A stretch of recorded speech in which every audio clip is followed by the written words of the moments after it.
Welcome back to the Ripewave audio community. My name is John, and for this video, we're going to give you some feedback on the brand new Apple TV 4K 2022 edition. And we received ours just after it was released to the public on November 4th. We were pre-order from Apple TV, and we were excited about this because Apple actually reduced their prices.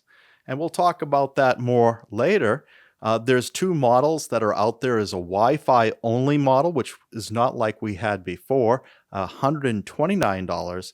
But the Wi-Fi plus hardwired Ethernet is only $149. So this is a good improvement on the price. We're moving in the right direction for a change. We have a top hit and a top miss, and we're going to talk about those. Now, the speed, we really like that A15 chip, and what we don't like is the 48 kilohertz limit. Now, we're going to get into this right away. Now, if you recall, when the 2021 edition was released, we were right there with a video in May of 2021. So here it is, just over a year later, November of 2022, and we're doing the new video on the new release. So at that time, when we did that review of the 2021 version, we did a top hit and a top miss. And we're coming up in the same areas. The video experience rates really high with us, and the music experience could be better. So we'll get into those details, and we're surprised that some of these things are not yet addressed. So when you compare the new Gen 3 that has Ethernet against the old Gen 2, that $149 for 128 gigabit storage, more storage, less money than even the 32 gigabit version of the Gen 2. This is pretty amazing. But plus with that, you get the A15 Bionic processor versus the A12 that was in the Gen 2. And you get that for both the Wi-Fi only and the Wi-Fi plus Ethernet. So this is great. So the new Bionic chip, I believe, is worth the price of admission. So you get the faster speed, so it's 3.23 gigahertz versus 2.49 gigahertz. It's giving you a Neural engine with 16 cores versus 8 cores. And it gives you a graphics engine that has 5 cores versus 4 cores. And the onboard memory of 4 gigabits versus 3 gigabits. So it's improving in every category. And if we were to take a look at these two here. So I've got in this hand, this is the Gen 3. And this is the Gen 2. And if we put them side by side here, you can see the Gen 2 is taller and bigger all around, right? So I got the 128 gigabit with Ethernet. So on the back, they look the same, although what they started to do is take off the white lettering that explains the ports. I guess by now we know what these physical ports look like, so we don't need them labeled apparently. They're always reducing things down, but the feels heavier, and it's because it has a fan, and this one doesn't. Fan on the old one, no fan on the new one, and this is in part by that new A15 Bionic chip that is more efficient and doesn't run as hot, so they don't need the fan and they don't need that extra weight. And if you compare the boxes here, so if you go into some of these warehouse stores and you think, oh wow, they're selling the 4K at a good price, just take a look at the box. If the box is the bigger box, it's a Gen 2. So don't be fooled, because on the box it doesn't say Gen 1, Gen 2, Gen 3. So this is where you can be caught off guard at some of these discount stores and you got to look closely at the label, because this one says 4K 64 gigabits on that, and this one has 128 gigabits. But it says third generation on this sticker here. So that's what you have to be careful of if you were to pick this up in a retail store or even on Amazon. Make sure you know what you're buying. Gen 2 versus Gen 3. Gen 3 is in a smaller box. It defies normal logic that you get a smaller box. So we'll put these back here.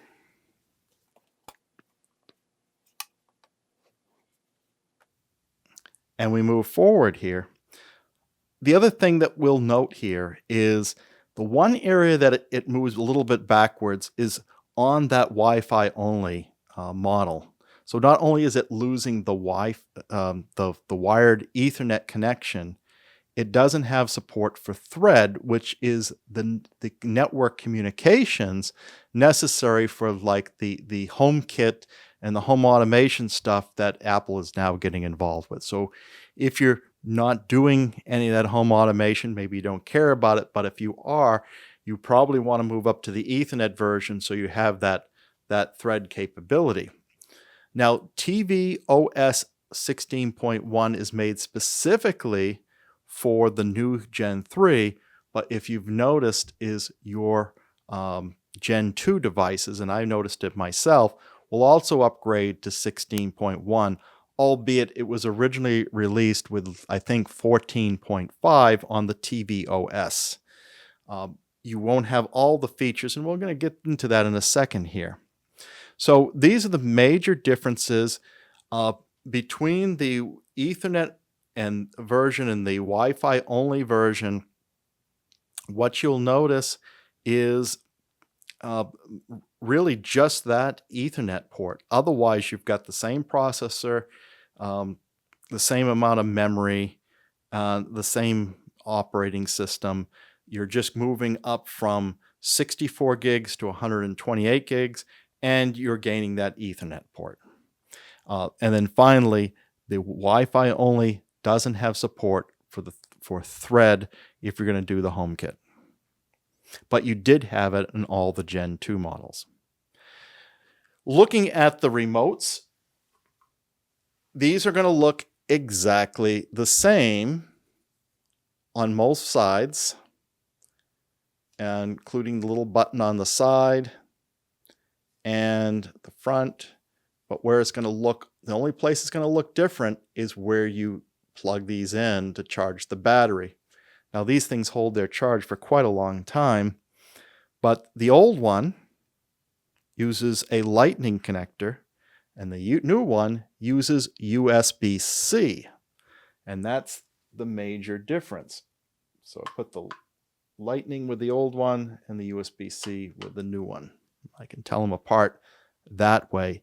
Now, if you want to upgrade your older remote to the one with a USB-C port, you can buy that separately for $59. Now, the other big difference you get with the new hardware is on the HDR10 Plus support. Now, this is only going to matter to you if you have a television that has HDR10 Plus, and likely it's one of the Samsung models that are out there.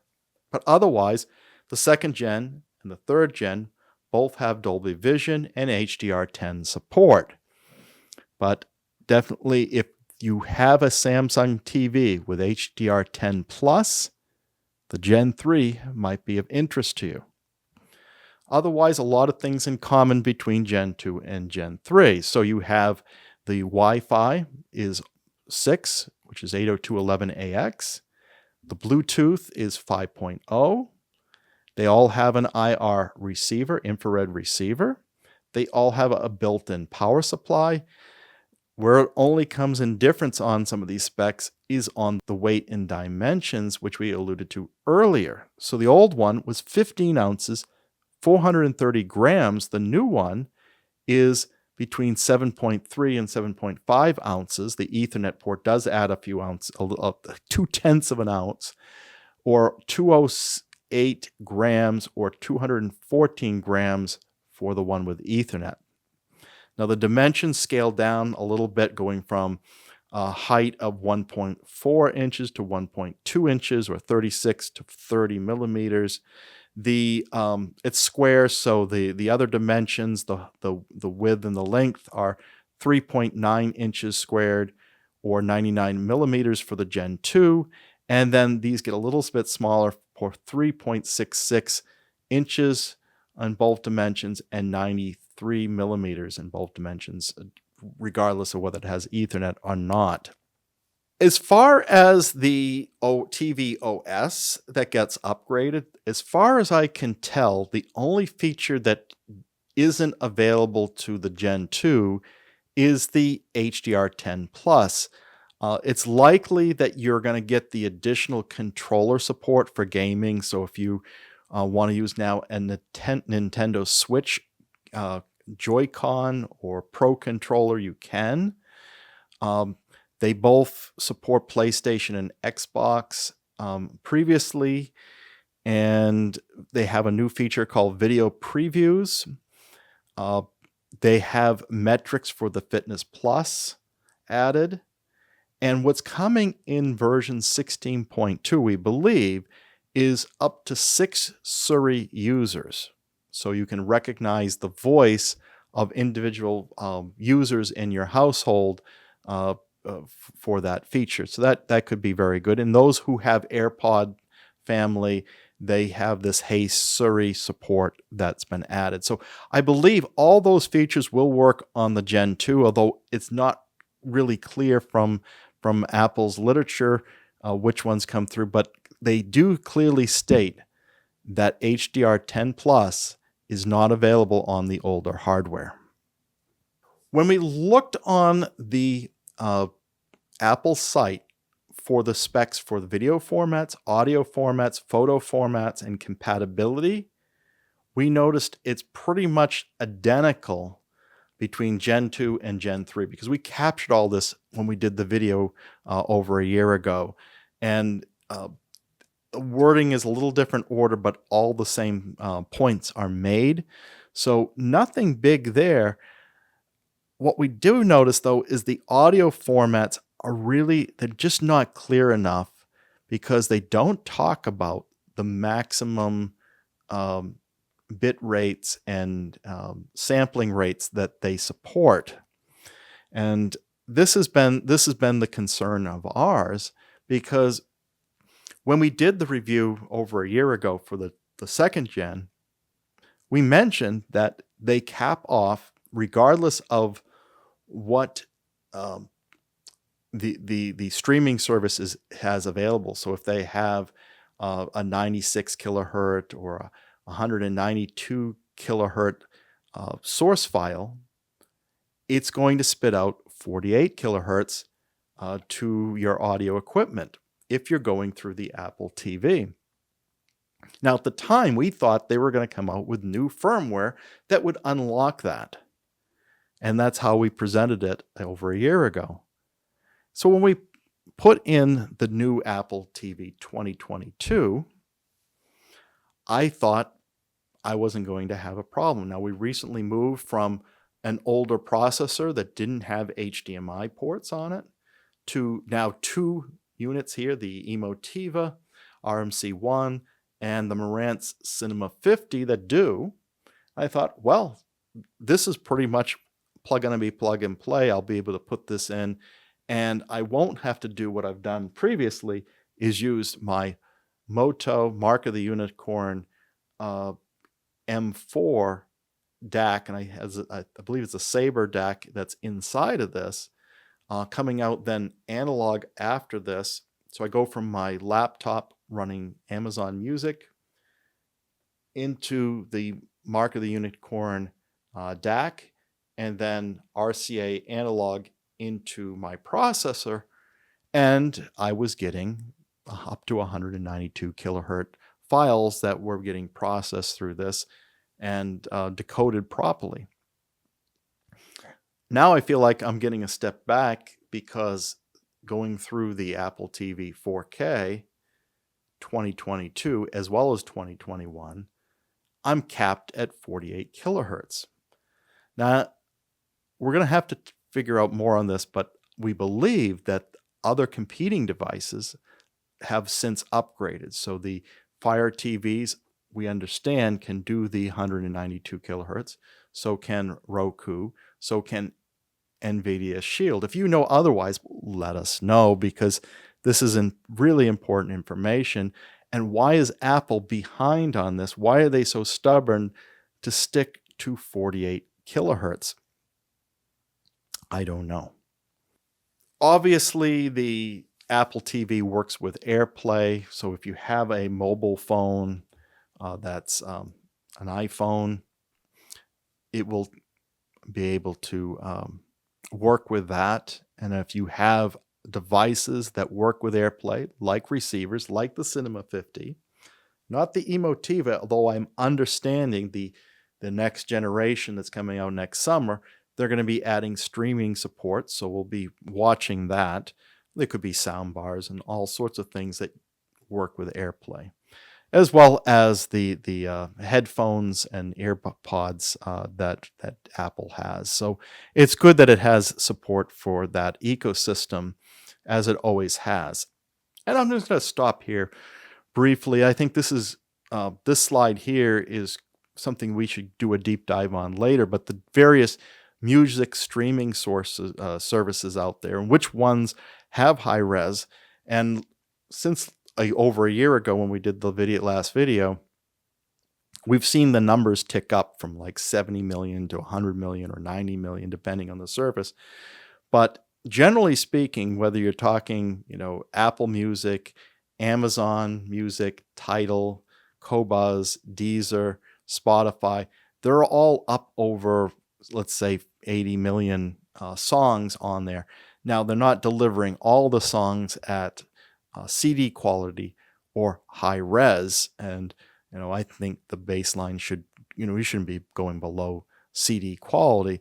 Although we're, services like Deezer are still on MP3, so we don't know when that's coming. And Spotify has been talking about for over a year that they're going to go to high res, but we're yet to see that, and they were supposed to come out this year.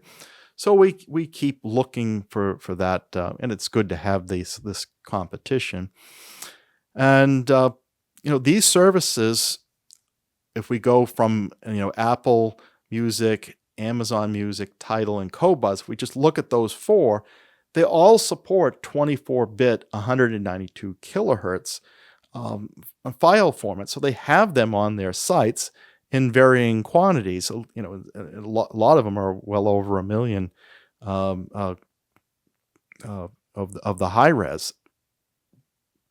So we wondered that, and the prices of these services have normalized around the $10 to $15 range. So that's good to see as well. So that's all we'll touch upon now. But my main point is we have content that is 24-bit, 192 kilohertz sampling frequency. So we should have the hardware that will just pass it along. And I believe that's all it really has to do, is pass it along. So why isn't it doing that is really my question there. So what we did is we ran a few tests, and I'm going to share these with you. And the first test that we did was with the Apple TV going out HDMI, and we looked at it through the Marantz Cinema 50, and we looked at through the Emotiva RMC1. And the first thing we did was we got into the setup of the Apple TV, and we just made sure that we were on the latest version, and it's at 16.1.1. And then we went into the video and audio settings, and we took a look at the audio output, and we made sure this is going out to the receivers, and that's fine. Then the audio format, and we enabled Dolby Atmos because we have an Atmos setup. We're going to be using that. Navigation clicks, I found this annoying. You hear every time you move the Apple remote, it goes click, click, click. Turn that off. And then the audio mode, leave it to auto because it will only degrade it to 16-bit. And there you have it. Those are the settings that we use to set this up. And then we went in, we've been listening to Boz Scaggs lately. I went through his whole catalog, and he has some higher res albums out there, like Out of the Blues. And went to play this back, Amazon Music, streaming through the Apple TV 4K 2022. And we looked at it through the Emotiva. And the reason why we looked at it through the Emotiva and not the Marantz is because Marantz was only reporting it as PCM audio. Well, that didn't tell me the bit rate and everything that was using. But when we look at it through the Emotiva and hit the info button, we found out that the playback was 24-bit, 48 kilohertz for what should be a 96 kilohertz FLAC file. Now, the other thing that we noticed is when we were scanning through the music through the Apple TV, we didn't see the labels on there, HD or Ultra HD, as we would through other interfaces. So that got us thinking they didn't take that limitation out of the Apple TV that's been in there for the last few generations. So very disappointing. The next test that we did is tried it with Apple Music. So what we did is we switched apps on our Apple TV over to the Music app, which is the Apple Music app. And we looked for the exact same album from Boz Scaggs.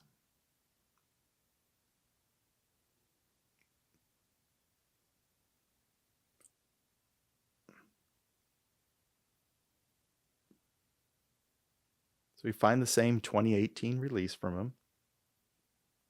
Go to play it back on the Emotiva, hit the info button, and again, we see PCM, 24-bit, 48 kilohertz, when it should be 96.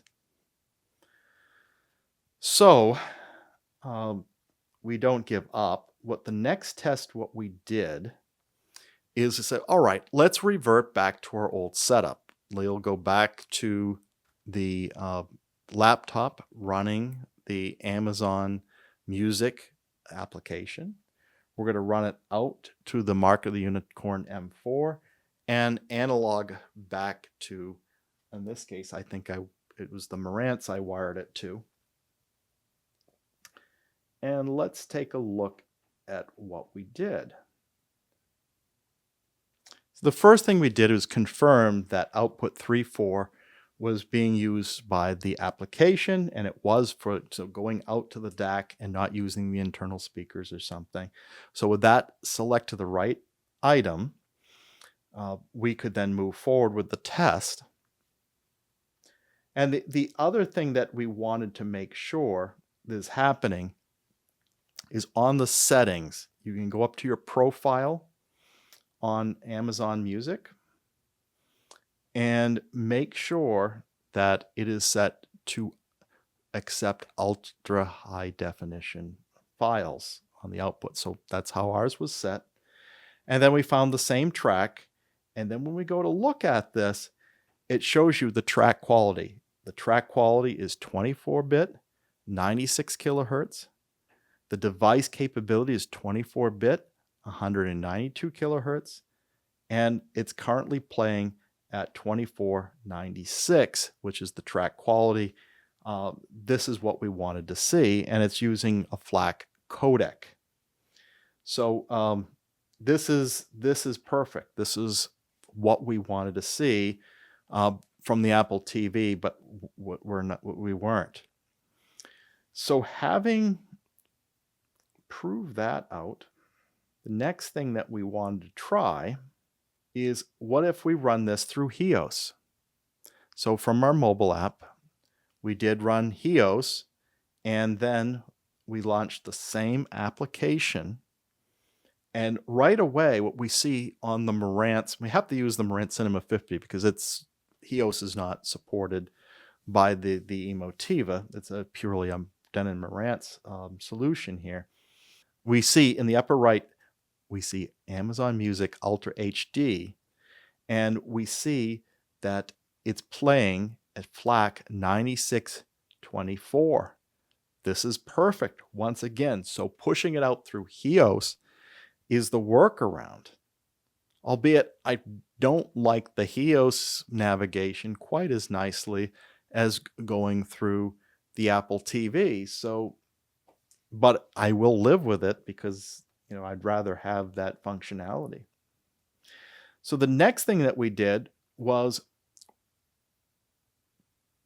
let's try a higher res file. So let's try finding one that's 192. And what we did was we found another Boss Skaggs album, Come On Home, that is 192.24.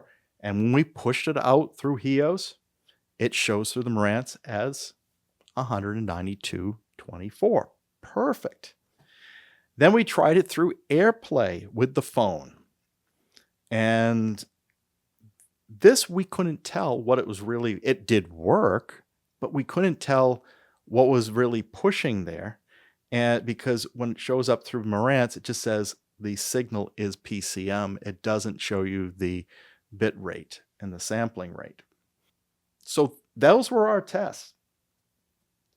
And so it is disappointing that we have to go through those workarounds when we hope to just put this, Apple TV in the place to really do the job we want it to. And the other concern I have, if I was just to use this DAC, it limits me to just 2-channel music. So if I want the spatial audio, the Atmos audio and everything, I can't do it through this DAC. I've got to do it through, it's one other test that I have yet to do, is what happens when we push it through HEOS. Do we get a more than 48 kilohertz in Atmos or any other spatial audio format, whether that's the Sony format or the Dolby format? And as of right now, the only one that's supporting the THX immersive format, I believe, is Qobuz. So that kind of wraps it up. What are your thoughts? Do you find it as disappointing it is to me that the Apple TV is not supporting more than 48 kilohertz sampling rate? That feedback would be useful to the Ripewave audio community. And if you enjoyed this video, please like and subscribe, and consider going to Patreon, www.patreon.com/Ripewave, where you could give some additional support to this channel, or just even hit that thanks button and give me a one-time donation to help these videos along as we start to get more equipment in here to make this content even more valuable to you. But regardless, you can always hit the bell notification to let you know when the next video is posted. Until then, keep evolving your audio experience.